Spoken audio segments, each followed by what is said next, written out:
I remember the way she used to laugh. It was bright, unfiltered, the kind of laugh that caught you off guard and made you laugh too, even if you didn't get the joke. Her laughter used to fill every room like sunlight pouring through a window. There was something about it, honest, childlike, free. I used to think if I could bottle that sound, I could survive any storm. Now, our house is quiet. Deafeningly quiet. No laughter. No humming. No casual, silly commentary during movies. Just silence. Thick, uncomfortable silence that wraps itself around me like a wet blanket I can't shake off. It didn't happen overnight. It crept in slowly, like a fog rolling across a familiar landscape, until everything looked the same but felt completely different. It started subtly. So subtly, I almost didn't notice. She would take longer to respond to my messages. Once, she used to send little heart emojis with every text, or end her messages with "can't wait to see you tonight." Now it was just, "Okay, sure, fine." I thought maybe she was busy. Work had been stressful for both of us, and I figured we were just going through a rough patch. Every couple does, right? But it wasn't just the texts. It was her tone, her energy. The sparkle in her eyes had dimmed. She used to meet me at the door when I came home, arms open, lips ready for a kiss. Now she barely looked up from the couch, muttering a tired, "Hey," without even making eye contact. I'd ask her what was wrong. I asked her again and again. She always said the same thing. "I'm fine." 2 words. That's all I got. But it never felt true. I remember one night in particular. I was making dinner, her favorite, spaghetti with homemade garlic bread. I had even opened a bottle of red wine we were saving for a special occasion. I thought maybe surprising her would lift her spirits. She barely touched her food, said she wasn't hungry. Then she excused herself to bed without even finishing her glass. The problem was, I didn't know what the problem was. Every night became lonelier. We used to talk for hours before bed. About our day, our dreams, the dumb things that happened at work, or what we'd name our future kids. Now, she lay beside me like a ghost. Silent. Cold. Her body curled toward the edge of the bed, facing the wall. I reached out one night, just to place a hand on her back. She flinched. That flinch hit me like a punch in the chest. How had we gone from not being able to keep our hands off each other, to this? This quiet chasm growing between us like a canyon no words could bridge? I tried harder after that. I bought her flowers. Not just roses, the one she liked best, tulips. I left little notes in her purse before she went to work. "Thinking of you. You're beautiful. Can't wait to see you tonight." She never mentioned them. I planned a weekend getaway. Just the 2 of us, like old times. A cabin in the mountains. We used to love those trips, cuddling by the fireplace, long hikes, late-night board games under blankets. She agreed to go, but she barely smiled the whole time. I'd crack jokes. She'd force a laugh, just once, and then go back to staring out the window. The silence was louder than ever. On the last night there, I tried to reach her.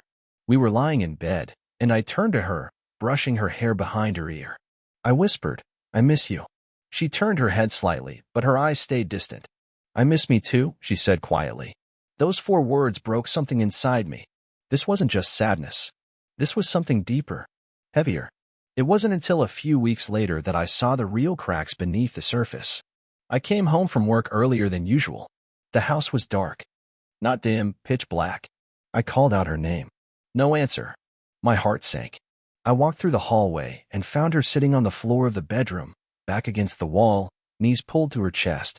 She wasn't crying, just staring. Her eyes were red, hollow. Her hands were shaking. I turned on the light slowly, careful not to startle her. She looked up at me, her lip quivering. And for the first time, she didn't pretend. "I think I want a divorce," she said. I stood frozen. My ears rang like I'd been hit with a blast of white noise. "What?" I whispered. She looked down. "I'm not me anymore. And I don't think I can be, not with you. I can't pretend anymore." I dropped to my knees beside her. "Is it me? Did I do something?" She shook her head. "No. You've been perfect. Too perfect. I'm not happy. And it's not fair to you. You shouldn't have to deal with me like this." Tears welled in my eyes. "Deal with you? You're my wife. I love you." "I don't love myself," she said. "I don't even know who I am anymore." She started crying, full-body sobs that shook her frame. I hadn't seen her cry like that in years. Maybe never. It was the kind of cry that comes from your soul, the kind that tells you someone's been breaking inside. Silently, for far too long. I wrapped my arms around her. She let me, but it didn't feel like comfort. It felt like goodbye. That night, I couldn't sleep. I lay awake watching her as she slept beside me, still curled toward the edge of the bed, her face pale and tear-streaked. I replayed every moment in my head, every missed sign. Every time I told myself it was just stress or hormones or work. She was depressed, and I hadn't seen it. Or maybe I had, but I didn't want to believe it. I kept waiting for her to snap out of it, not realizing that depression doesn't work that way. It's not a mood. It's not a phase. It's not something you shake off. It's something that swallows you. And now, it was swallowing my wife. Our marriage. Our future. The next morning, she didn't mention what she'd said the night before. She made coffee like nothing had happened. She even asked me how I slept. But I knew better. I sat down across from her at the kitchen table. "I think we should talk," I said. She paused, then nodded slowly. I reached for her hand. She hesitated, then let me hold it.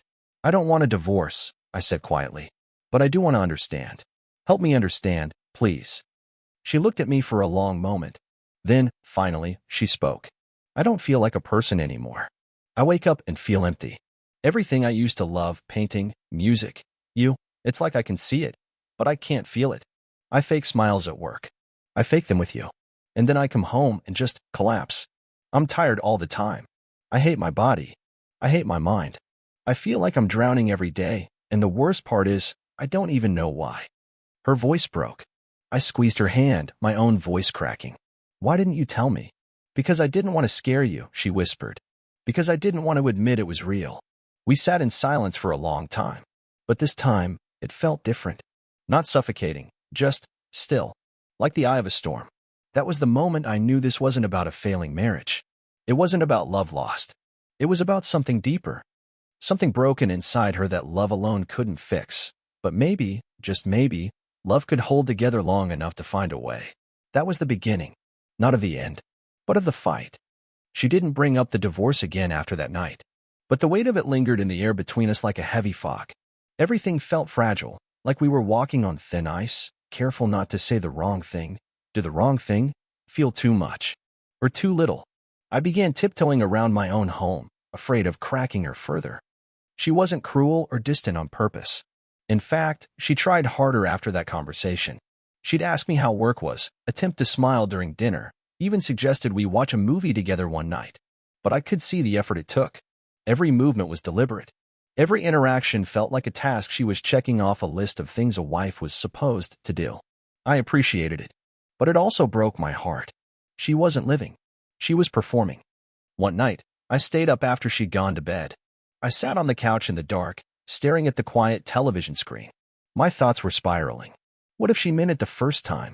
What if she was just staying with me now out of guilt? What if she was slowly trying to prepare me for her exit? I couldn't lose her. Not like this. Not silently. I remembered something her sister once told me, long before we were married. She keeps everything inside until it eats her alive. She's strong, but she doesn't ask for help even when she's drowning. That was exactly what was happening now. I had to do something. The next morning, I left a note on the kitchen table. I made an appointment for us. Couples therapy. Just once. No pressure. I'll be there, even if you don't come. When she found it, she said nothing. She didn't mention it that night, or the next morning. But 2 days later, she got dressed, put on makeup for the first time in weeks, and sat quietly beside me in the waiting room of the therapist's office. She didn't hold my hand. She didn't look at me, but she showed up. That meant everything. The first session was hard. She barely spoke. When the therapist asked her questions, she'd nod or whisper, "I don't know." But she was there. She was trying. I spoke for most of it, sharing how I'd felt lost, helpless, afraid of losing her. The therapist asked her if she felt safe with me. She nodded yes, slowly. "Do you feel understood?" She hesitated. "Sometimes. But mostly, no. I don't even understand myself." That sentence hit me like a punch. Because I realized I'd been so focused on fixing her, on trying to get her back, that I hadn't really been listening. I wanted to pull her out of the darkness when maybe what she needed was for me to just sit there in it with her. After the session, we drove home in silence. When we pulled into the driveway, I turned off the engine and looked at her. "Thank you," I said. She blinked. "For what?" "For showing up. For trying. I know it's not easy." Her eyes welled up with tears. but she quickly looked away. I don't want to be this version of me. I reached for her hand. She didn't pull away this time. I don't want to lose you, I said. Even if I can't fix this, I want to walk through it with you. That was the beginning of everything changing. Not suddenly, not all at once, but slowly. We kept going to therapy. Some sessions were quiet. Some were full of tears. Some ended with us sitting in the car afterward, not saying a word, but holding hands tighter than ever. She began individual therapy too. At home, I started noticing small shifts. One morning, she made coffee before I could. She even added cinnamon to mine, the way I liked it. That was the beginning of everything changing. Not suddenly, not all at once, but slowly. We kept going to therapy. Some sessions were quiet. Some were full of tears. Some ended with us sitting in the car afterward, not saying a word, but holding hands tighter than ever. She began individual therapy too. At home, I started noticing small shifts. One morning, she made coffee before I could. She even added cinnamon to mine, the way I liked it. Another night, she came into the living room while I was watching a documentary and sat beside me. She didn't speak, just leaned her head on my shoulder. I held my breath. Even her silences were changing. They weren't full of tension anymore. They were softer, sat still, but shared. One weekend, I found her painting again. She had dragged an old canvas out of the closet. I watched from the hallway as she dipped her brush in blue and let it dance across the canvas like she'd done so many times before. She looked peaceful, still distant, but present. When I finally stepped inside, she smiled faintly and said, "It's not finished yet." I smiled back. "Neither are we." That night, she opened up in a way she hadn't before. We sat on the floor, wine glasses half full, candles flickering. She told me about the pressure she'd felt at work, the overwhelming feeling that she wasn't good enough, that every mistake felt like proof she was a failure, that she'd wake up and feel like she was already behind, already wrong. "I started believing I wasn't lovable anymore," she said, "that you'd be better off without me." I shook my head, eyes wet. "That's the biggest lie depression tells you. I was never better without you. I was only ever happy with you." She leaned into me. For the first time in months, I saw something break through the sadness. Hope. Not a lot. Not enough to chase away the storm, but enough to believe the sun might rise again. We still had bad days. Days when she couldn't get out of bed. Days when she stared at the wall for hours. Days when I'd come home to find her crying in the shower. But now, she'd let me hold her. Now, she'd whisper, "It's one of those days," and I'd know what she meant. And I'd stay. No fixing. No pressure. Just love. Just presence. Just us. She didn't mention divorce again. Instead, she started talking about the future. Small things. A trip to the coast. A new garden.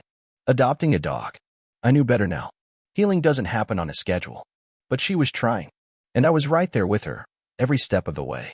And sometimes, that's what love really is. Not perfect. Not easy.